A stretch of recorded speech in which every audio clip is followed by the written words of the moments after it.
Bonjour à tous et bienvenue sur la chaîne AGS Production. Donc aujourd'hui ce sera notre premier tutoriel et j'ai décidé de faire justement d'exploiter un peu les nouvelles fonctionnalités de Blender. Donc aujourd'hui on va voir comment on importe un fichier VDB car c'est vraiment une fonctionnalité qui est très intéressante car ça va nous permettre de gagner beaucoup de temps et de pouvoir faire certaines choses avec un logiciel gratuit qu'avant on ne pouvait faire que avec des logiciels payants. Donc alors pour commencer déjà, donc ici moi je vais supprimer le cube parce que là on n'en aura pas besoin. Là-dedans donc alors pour importer un fichier VDB c'est très simple. Donc en fait déjà il faut parler dans les paramètres classiques d'importation. Ça se trouve dans ici ajouter et là vous voyez vous avez volume et là vous avez import VDB. Donc là vous allez choisir votre fichier VDB ici. Donc moi je vais prendre Dust Devil, donc vous cliquez sur votre fichier, hop, vous cliquez dessus. Encore une fois, et ici quand vous êtes ici, alors là c'est très important, pour pouvoir tout importer, vous cliquez sur le bouton A. Ça va permettre de tout sélectionner. Et là, vous faites juste importer. Et voilà. Bon, alors le moi il est un peu grand, donc je vais appuyer sur S, vous cliquez dessus en haut, vous cliquez sur S et vous allez un peu réduire parce que sinon ça risque d'être un peu compliqué. Voilà. Donc voilà, donc ici on a donc notre scène. Bon alors je sais pas si j'arrive à faire play vu que j'enregistre en même temps et que c'est un fichier assez volumineux. Quoique si, ça passe, donc vous voyez, donc vous faites play et ça fonctionne. Si on passe en vue de les vues fil de fer, on va appeler ça. C'est quoi comme vue?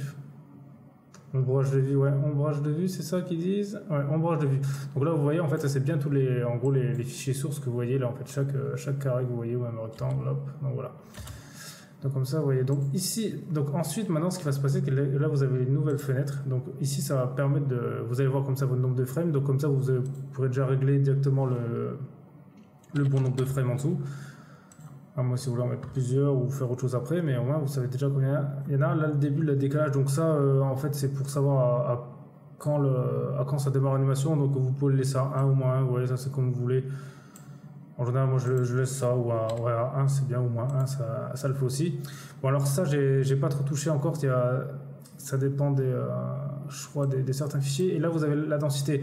Alors sur le mien ça va pas trop changer, mais sur d'autres ça peut avoir des conséquences.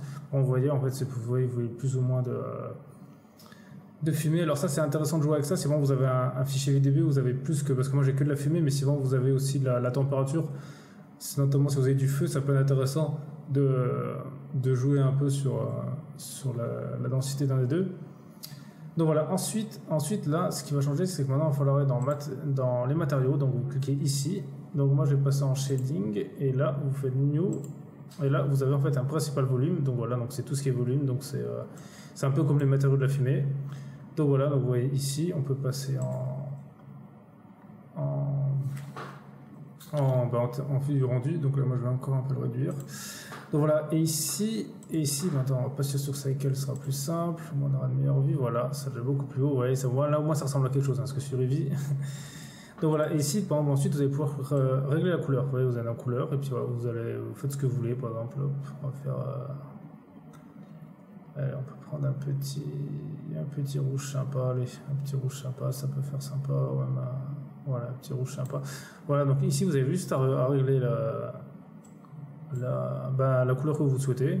Après ça dépend, comme ça si vous avez aussi de la fumée ou du feu, comme ça c'est assez simple, pas besoin de se compliquer la vie. Donc voilà, donc vous faites ça, puis après normalement ici c'est bon. Maintenant après vous avez juste besoin de sélectionner le rendu. Moi si j'étais vous, si je descendais aussi le background histoire d'avoir un peu plus sympa, et puis en soleil mettez la lumière light, mettez hop soleil, et puis vous mettez, allez, normalement 8 ça devrait suffire.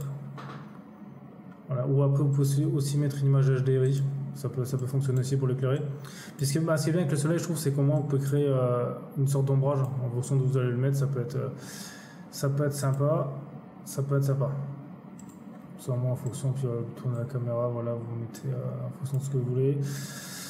Sinon une HDRI fonctionne aussi, ou sinon vous pouvez mettre aussi, si vous voulez pas en faire une incrustation, mettre un fond vert derrière, ou film en transparent, ça peut être pas mal aussi si vous voulez justement l'importer pour... parce que ça en général les fichiers VDB c'est des fichiers qu'on va utiliser pour importer par exemple dans une vidéo ou une animation, quoi. C'est pas quelque chose qu'on utilise comme ça pour le fun en général, les simulations de particules. Donc voilà, donc après gestion des couleurs, tout ça. Après, donc, ah oui, donc si vous voulez aussi l'importer justement dans un, par exemple sur After Effects, au lieu de mettre un fond vert, après faire le killing, voilà.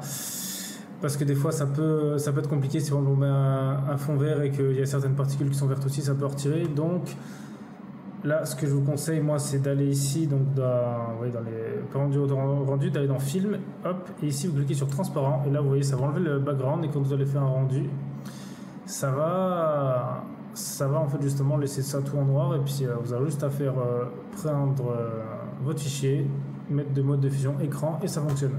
Ou après vous pouvez faire fond vert aussi, hein. Ça après c'est vous qui voyez, mais ça c'est un peu moins risqué la fonction que je vous montre. Donc voilà, donc maintenant plus qu'à placer la caméra. Donc ici on clique sur caméra. Donc moi je trouve le plus simple pour placer la caméra, c'est de cliquer ici sur le côté.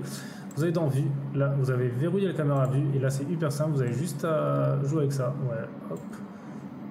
Vous reculez, hop, et puis après jusqu'à que l'animation vous plaise. Ok, moi je vais faire une rotation de 90 aussi, parce que ça qu'on peut là. On peut faire une petite rotation parce que moi il est à l'envers, donc Z. Non, c'est pas ça. Voilà, on va le faire. Voilà, on peut aussi faire des rotations parce que des fois en fait avec les fichiers VDB on sait pas vraiment comment ils vont, comment ils apparaissent. Non, c'est pas 90, donc on va faire. Hop. Et voilà, 180 comme ça, là on est bien. Voilà. On va refaire une petite rotation à 0. Là, ça ici on est bien. Hop. Alors moi en général les choses comme ça, quand vu qu'en haut on voit souvent on voit la limite du cube en fait du domaine, donc des fois moi j'aime bien couper un peu en bas, un peu justement en haut, histoire qu'on ne voie pas, parce que dans une incrustation un peu ça peut être compliqué si on voit que la fumée elle, on va dire elle tape dans quelque chose, donc ça peut être compliqué, donc il vaut mieux le gérer ça avant, à moins que vraiment vous avez une scène où par exemple votre fumée on la verra pas le haut. Donc là voilà, on peut juste sortir, hop. On recule la caméra, tac, et voilà, j'aurais peut-être mettre un peu plus ça aussi sur, et voilà, donc là on est bon, voilà, bon là c'est qu'il est pas bien centré, mais bon après vous avez compris, vous pouvez le remonter, voilà, donc de toute façon après ça changera rien, parce que on va faire un petit test de rendu, voir si ça fonctionne. Voilà, bon ça a l'air de fonctionner. Bon ici il est un peu lent parce que vu que j'enregistre en même temps, que là j'enregistre pas sur un boîtier d'acquisition. Mais voilà, ça a l'air de fonctionner. Donc voilà, bon ok, bon, on va peut-être pas aller jusqu'au bout, mais en attendant. Voilà, donc en attendant aussi justement, je vais vous parler vite fait du rendu. Donc moi ce que je vous conseille c'est toujours d'encoder en AVI JPEG. Parce que le problème du vidéo, le MP4AE, je trouve qu'il est sur Blender il est vraiment bas. La qualité des fichiers est basse, et le problème c'est qu'on ne peut pas trop régler le nombre de mégabits par seconde et tout ça, donc au moins en AVI JPEG certes c'est lourd, mais au moins vous avez une meilleure qualité, donc c'est quelque chose que je vous conseille de faire. Ça vous permettra de ne pas perdre de qualité, parce qu'en plus Blender des fois n'est pas super bien compatible avec Premiere Pro, il y en a qui a des problèmes, ou voir YouTube, donc c'est pour ça que moi je vous conseille de garder AVI JPEG pour faire le moins de qualité possible, mettez ça à 100, et puis mettez aussi votre sortie, et aussi je vous conseille, bon, normalement ce qui est bien sur les fichiers VDB c'est que vu qu'il n'y a pas de fond, normalement vous n'aurez pas besoin de mettre un gros rendu, voilà, vous pouvez laisser 128, ça suffira, car il n'y aura pas de lumière à gérer, donc vous ne perdrez pas en détail. Donc normalement c'est ça qui est bien avec les importations quand on met en transparent, c'est qu'on n'a pas, en général on n'a pas besoin d'avoir un rendu super élevé, parce que le fond en fait il n'y aura pas de lumière, il n'y aura pas de ray tracing à gérer, donc ça passe. Donc on va voir si notre rendu est tout bon.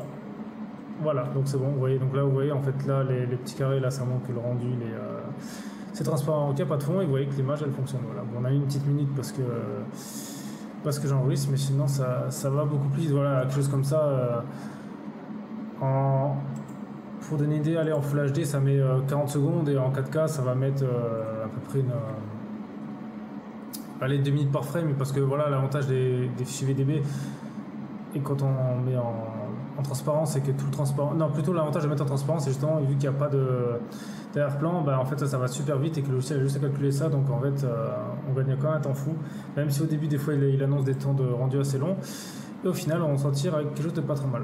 Donc voilà, mettez aussi le bon nombre de FPS comparé à votre vidéo d'incrustation, parce que si pas on vous en mettez plus, eh ben, ça risque d'être ralenti. Donc au moins voilà, vous avez pour vraiment un contrôle de ce que vous faites. Je vous conseille de laisser en 24 si vous filmez en 24, ou si vous faites du 30, laissez en 30. Donc voilà, donc je pense que c'est tout ce que j'ai à dire là-dessus. Voilà, ouais, je pense que c'est tout bon pour les VDB. Donc voilà, donc en fait pour vous rappeler, vous avez juste à aller ici ajouter, importer VDB, ajouter volume, importer VDB, cliquez sur A dès que vous avez votre fichier, puis après c'est tout bon quoi. Il y a des fois certains aussi fichiers qui fonctionnent moins bien que d'autres. Bon, ça dépend aussi des logiciels où vous le prenez. En général, je vous conseille de prendre sur un export d'Houdini. Donc voilà, donc c'était AJ1 de la chaîne AGS Production. On se retrouve prochainement pour un prochain tutoriel. On essaiera d'apprendre plus de choses. Là voilà, c'est un tutoriel un peu assez basique pour justement utiliser les nouvelles fonctionnalités, parce que j'ai vu qu'il n'y avait pas beaucoup de tutoriels là-dessus en français. Puis vu que moi j'utilise Blender en français, au moins ça permet ceux qui sont non anglophones de comprendre aussi ce qu'ils font. Donc voilà, j'espère que la vidéo vous a plu et puis on se retrouve très vite.